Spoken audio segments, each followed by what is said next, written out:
NEFER or Furina, or both, or none of them? Here's some information to help you decide.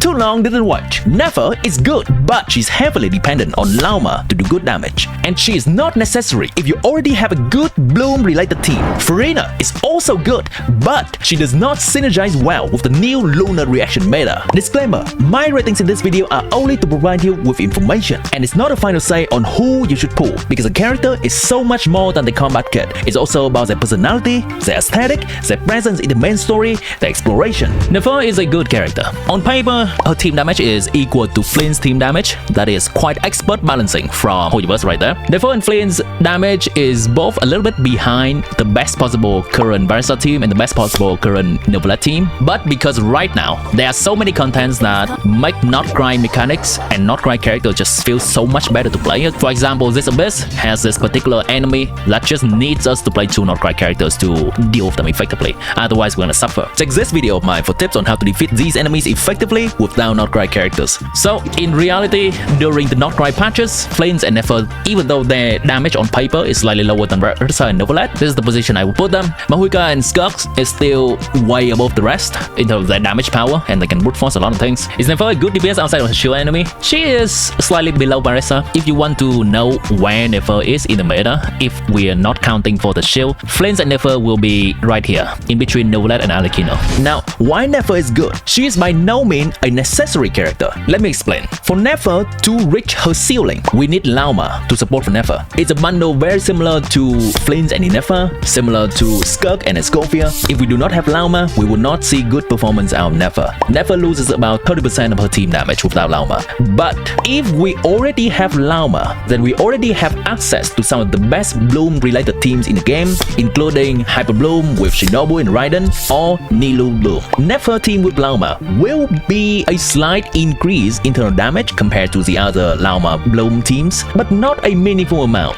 It's very much a pull if you like the character situation or want a little bit more vertical investment in those type of teams. Another thing that NEFER will help is to enable us to fight against the White Hunt enemies that require a 2 Not Cry character team, so shielding contents that deliberately favor Not Cry characters. Other than that, if you are already content with your Dendro roster, it's fine to skip NEFER. The other 5-star on the banner, Furina is a good character with a caveat. Furina is still a character that can work in many teams, but she does not work with many of the top teams these days. The only top team that she's a part of and earned her place is Skug team, and kind of Novelette Hyper Bloom team if you squint, because this team does a lot of reaction damage and Furina actually does not buff that. Mahuika doesn't want to use Furina, Kinish doesn't really want to use Furina, Mualani doesn't want to use Furina, Chaska can use Furina. With the release of NEFER, Furina NEFER is fine. Barista prefer to use Overload team with Mahuika and Shavres rather than Furina Xianyun variant. Flames NEFER doesn't really want to use Furina.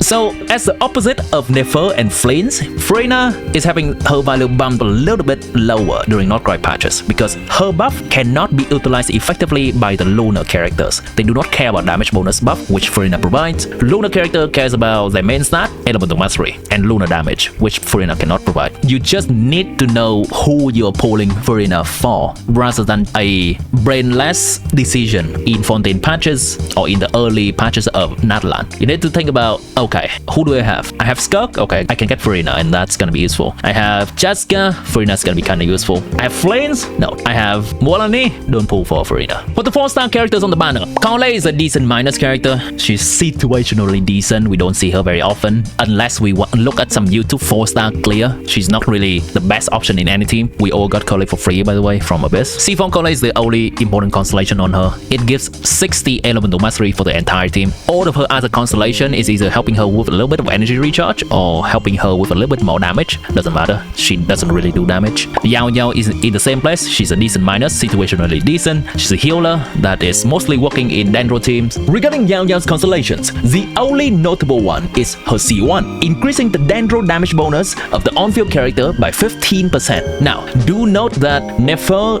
does not care about Dendro damage bonus. Damage bonus cannot benefit Lunar Bloom reaction, which is also the reason why Furina buffing damage bonus does not benefit NEFER, does not benefit Lunar Charge or Lunar Bloom. YaoYao's other constellations are mostly to increase her damage, her healing, or refunding her some energy recharge, which are not very necessary. Xingqiu is a good miner, situationally good. He's only the best in slot in some Hyper Bloom teams these days, and many of his upside the new DPS doesn't really want. The things that he provides best is Hydro Application, immense Hydro Application, and some defensive utility because his rain source surrounding us gonna give us more interruption resistance. But many of the new DPS, it's just having interruption resistance baked into their kit. They are not easily interruptible, and they don't care about fast Hydro Application. Some of them don't even do normal attack. Looking at Varesa, looking at Chaska, looking at Molane. Flames can kind of use Xingqiu, but one of the other downside is that Xingqiu having a 21-second cooldown get him from joining some of the low cooldown teams. Xingqiu constellations. His C2 increases his burst duration and reduces enemies' resistance to Hydro by 15%. It's a good support constellation,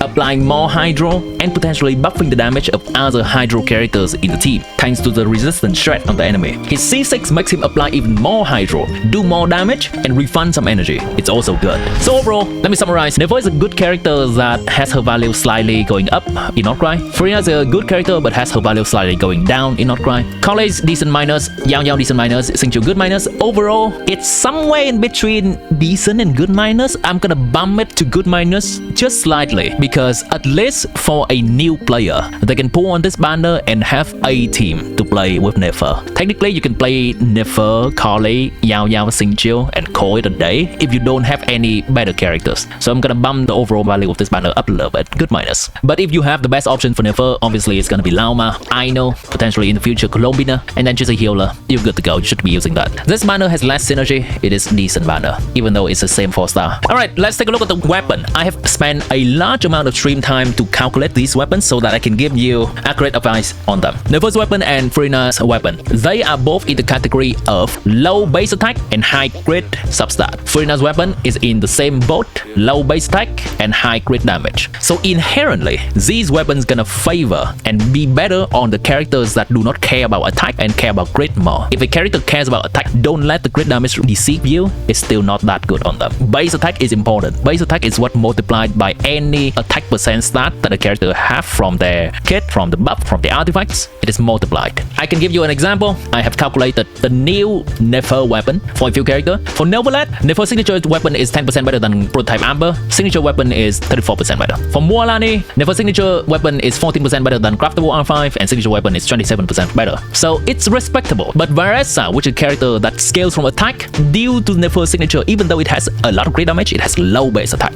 So NEFER signature is a much less of an improvement for Varesa. Only 4% increase when Varesa's signature is 21% increase. Same goes with Risley, which is also another character that cares about attack. Even though he kinda uses a little bit of elemental mastery buff from the weapon, it's still just a 4% increase from whip set for him. His signature is 14%. The first weapon is best in slot for NEFER. It's about 24% increase to NEFER's damage. Unquestionable. It's a good minor Statstick for a few characters that scale from HP like Molane, Novelet. Varesa is so-so. Risley is so-so, as we have just pointed out. Yamiko's damage doesn't really matter these days. That's kind of it. So it's only a good minor Statstick. Some character can use it decently well, but only a subset of characters can do that. Furina's weapon is more often than not even usable on Furina, because Furina's buffing power is so good that we often prioritize that over her personal damage. So we use a weapon that has energy recharge. Furina's weapon is basically only usable when there are another Hydro character in the team, preferably Novelet. Same goes with Furina's signature weapon. Few characters that do not care about attack and care more about crit can use it effectively. So that's gonna be Alhaitham, Shiori, Keqing, that's it. The characters that scale from attack is often wanting a weapon that has a balance of high base attack and some crit. Furina's weapon passive cannot be used by anyone else other than Furina. When equipping characters' current HP increase or decrease,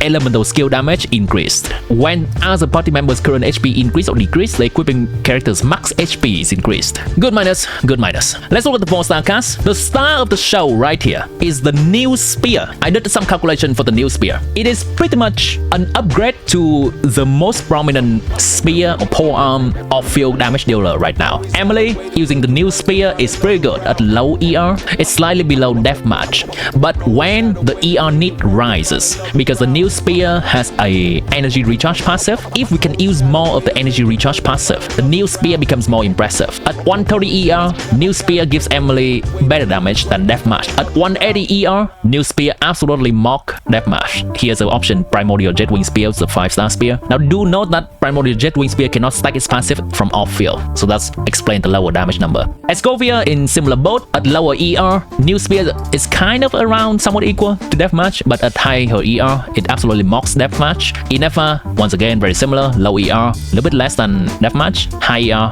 better than deathmatch. Now I do want to note that the new spear is also competing not with only damaging spear, but also for bonus weapon, because in the situation where we have high energy recharge needs, we are likely looking at Fav. And even though Fav is still doing less damage than the new spear, 96%, 102, 114, 96%, 102, 119, 85%, 108, 124, Fav has the perk of helping teammate. NEFER can give more Favonius particles to Flints, Escovia can give more Favonius particles to Furina, Shenhe, Yelan in the Skirk team. Emily, Kinetic doesn't need as much Favonius, so it's probably gonna be the new best spear for Emily. And I want to remind everyone something else. To get an R5, this spear specifically, on this banner, we need to win a 50-50 to get an on-banner 4-star rather than an off-banner 4-star. And then after we win the 50-50, we need to win a 20% and 1 in 5 chance of getting the exact spear. That is a 10% of getting this spear whenever we get a 4-star. The accumulated chance of getting this spear at R5, we need to spend more than getting 2 copies of a 5-star weapon. I do not recommend wishing for this spear specifically, but if you want another weapon, this spear can be a nice bonus on the side. New Catalyst, this is Whipsif that only has an EM substat. 510, 55% crit damage. Whipsif, 510, 55.1% crit damage. Okay, at R5, Whipsif gives 480 EM once every 30 seconds. So that means if NEFER does one rotation at around 16 seconds, she will only get this EM buff every other rotation. So rotation 1 get the buff 480, rotation 2 get no buff because this is on cooldown, rotation 3 get the buff. So on average it's 240 EM. Okay, let's take a look. At R5, this weapon gives 144 plus 96, 240 EM. Dawning Frost, the new catalyst weapon, is Whipsit if it only has EM passive. For a character that cares only about EM, the new weapon is better. For a character that does not care about EM, Whipsit is better. For a character that cares about all stat on Whipsit the same, for example, Risley cares about attack percent, cares about damage bonus, and cares about EM, they're the same. So it is indeed better than Whipsit for NEFER. Yes. If you care about how much, Whipsit with the wrong buff, 91%. Craftable R1, 96. The baseline is craftable R5. Whipsit R5 average is not that good. New weapon R1 is 1% better than craftable. New weapon R3 is 5% better than craftable. New weapon R5 is 9%, almost 10% better than craftable. Is it better than Whipsit for Moalani? At equal refinement, it should be a little bit better because it has no chance of rolling into a bad start for Moalani. Moalani can use damage bonus, Moalani can use elemental mastery, but whenever it goes to attack, Moalani cannot use it. So 1 in 3 chance Whipsit passive does nothing for Moalani, but there's no chance this weapon does nothing for Moalani. It's always consistent. Is pretty nice on NEFER, but once again, at R5 it's not even as good as NEFER's weapon, and by the time you get this new catalyst R5, you already got 2 copies of NEFER's weapon anyway. Just switch for this. It's gonna be cheaper and doing more. The sword right now is only usable on Skirk, and it's not even that great. It's only for Skirk team that only use burst. If you do any normal attack on Skirk, it's worse than the craftable weapon from Fontaine, Final the Deep. Finally, we have Fab Bow at good minus and the bell at bad. Overall, NEFER's weapon is best on slot for NEFER and good minus Statstick. Furina's weapon is not even best in slot for Furina sometimes. Good minus Statstick. Fab Bow good minus. The new sword decent. The new catalyst decent that become good minus at very high refinement. The new sword is good minus. The Claymore here is bad. Overall, good minus. For the people that is looking toward NEFER's weapon, you may also ask yourself, hey, is NEFER C1 or NEFER weapon better? It's very close. Some other people that theory crafts have slightly different numbers than me. Some people has Constellation slightly better than weapon. Some other have weapon slightly better than Constellation. In my calculation, signature is 24% increase. C1 is 21% increase. But I would say that it is close enough that you can consider wishing for C1 or R1 based on your preference, and you would not notice the difference too much. That is the difference of around 1 or 2 artifact substats. You can take a look at the banner and say, alright, I don't have Xingqiu C6 yet. I'd like to have Xingqiu C6 for some of my teams. I also maybe like a copy of YaoYao's Xingqiu. Then you may prefer C1. If you look at this and you say, oh my god, shiny new weapons, you may prefer to wish on the weapon banner. This is a rare case where a character do not have an inherently better weapon or C1. That it is entirely up to you and your preference on what you want to wish for. It's nice. To be honest, if you lost for NEFER C1, you have a guaranteed? Yes. If you wish for a weapon, be prepared to go all the way if you lose. Otherwise, the fate points gonna be lost. If you only have enough to go to 1 5-star, I would suggest to go for C1, because if you lose, you have to guarantee save up for the next banner anyway. But if you lose on the weapon banner, the fate points not gonna be saved. But if you have enough wish, you just been saving, you know that you're gonna get NEFER's something C1 or R1. The chance of getting a 5-star weapon and the chance of getting a 5-star character is somewhat similar. Weapon banner has a lower soft pity but a harder chance of winning, because it's technically a 37.5% against 62.5% losing. You can lose to a standard weapon, you can lose to a Furina's weapon, so it balances out. You can technically also try to wish on this banner, and this is so bad, I don't recommend it. You can try to snipe the 4-star catalyst without going all the way for a 5-star, and that will give you something. Now for the people who do not have LAUMA, then pulling for NEFER C1 or pulling for NEFER C0R1 will be able to make up the difference. So a team of LAUMA Ino +1 defensive option and NEFER C0R0 is about equal to a team of Nahida Ino +1 defensive option and NEFER C1R0 or NEFER C0R1. Is C2 Furina useful, or do you just save the rest for during after you get C1? You know what, let's go through Furina constellation anyway, because Furina has been out for a while now and many people maybe consider pulling constellation on her. Furina C1 is giving her more fanfare and increase the upper limit of her fanfare. So at the minimum, even if we don't have healing, when we first cast the burst, we already have 150 fanfare. The original is only 300 fanfare, 300. So already half of the original. Now, it also increased the maximum fanfare by 100 up to 400. So the ceiling of that is higher. All that mumbo jumbo aside, it's usually around a 7 to 8% increase to Furina's different teams that can make use of her burst buff. Now C2 is a little bit complicated. It increases the rate that fanfare is stacked by healing. So in a team that has less healing, she can still easily stack to the maximum. And in a team that already has abundance of healing, she now converts any overflowing fanfare to her HP, so Furina can do more personal damage. It benefits both teams that has low healing and team that has high healing. Low healing, more fanfare now. High healing, okay, overflow fanfare, more damage for Furina. All that aside, it's usually a 10% increase for the teams that can use Furina's buff and has healing. It doesn't matter whether the team has low healing or high healing, it's still on average a 10% buff. That's all the info I have for you. Good luck with your pullings and enjoy the new patch coming up. I'll personally pull for NEFER and enjoy the new Miliastra game mode. Come join my stream for both fun and educational content. Have a good one.